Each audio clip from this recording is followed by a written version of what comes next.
Big numbers in Java can be hard to read.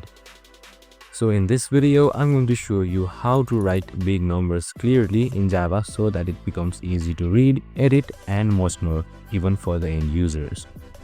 So we have this code right here. We use underscore inside numbers.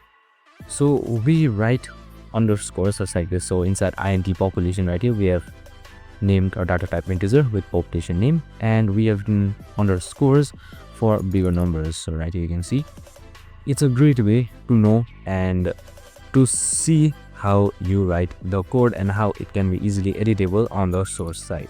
So Java ignores the underscores later on, so it's just for readability. So if you are dealing with bigger numbers, it's super easy for this. So this works with integer, long, and even float and double. That's it. It makes your code cleaner and easier to understand. I hope this video helped. If it did, make sure to like, subscribe, and tune in with us for more of these videos. See you in the next one.